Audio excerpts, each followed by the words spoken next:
नमस्कार शेतकरी मित्रांनो, आजच्या महत्त्वाच्या हेडलाईन्समध्ये आपलं मनापासून स्वागत। पात्र शेतकऱ्यांना मिळणार अनुदान, अन्न व पोषण सुरक्षा अभियान लाभ घेण्याचे जिल्हा अधीक्षक कृषी अधिकाऱ्यांचे आवाहन। 5वी ते 10वी मुलींसाठी 3000 पर्यंत शिष्यवृत्ती, एकही मुलगी शिक्षणापासून वंचित नको, महाराष्ट्र शासनाची योजना। चाऱ्यासाठी अनुदान, 100 वर अधिक पिकांचा समावेश, शासन देणार निधी, मनरेगा योजनेअंतर्गत अंमलबजावणी होणार।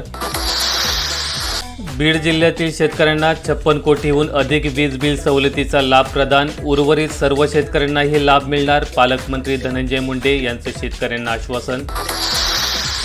जालना जिल्ह्यात ऐन हंगामात पीक कर्ज वाटपात संथ गती, 43,000 शेतकऱ्यांना 282 कोटींचे पीक कर्ज वाटप, शेतकऱ्यांची पेरणीला सुरुवात। शेतकऱ्यांचे बँक खाते होल्ड केल्यावरून सिल्लोडमध्ये शिवसेना भाजपात जुंपली, लोकसभा निवडणुकीनंतर आरोप प्रत्यारोप सुरू, भविष्यात वादाची तीव्रता वाढणार।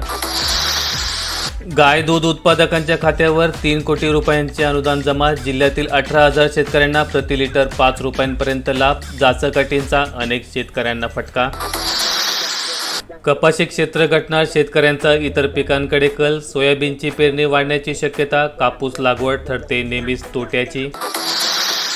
बुलढाणा जिल्ह्यात 1,74,000 शेतकऱ्यांना 123 कोटींचा पीक विमा मिळणार, तक्रारींसाठी आता तालुका स्तरावरच प्रतिनिधींची नियुक्ती। शेतकऱ्यांना बी बियाणे आणि पतपुरवठा वेळेवर करा, उपमुख्यमंत्री अजित पवार यांची पुणे विभागीय मान्सूनपूर्व आपत्ती व्यवस्थापन आढावा बैठकीत अधिसूचना। कांद्याबाबत बोलाचीच कडी, केंद्र सरकारची घोषणा हवेत, अवघी 25,000 टनांचीच आत्तापर्यंत खरेदी। बीड जिल्ह्यात राबवणार फळपीक विमा योजना, हवामान आधारित पीक विमा, फळपिकांसाठीची माहिती, संरक्षणाचे कवच लागू राहणार। सावकारांनी बळकावली शेती, 149 शेतकऱ्यांच्या तक्रारी दाखल, सर्वाधिक तक्रारी हिंगणघाट तालुक्यातून, 13 प्रकरणात गुन्हे दाखल, 7-12 बोजा असताना खरेदी खत होतेच कसे।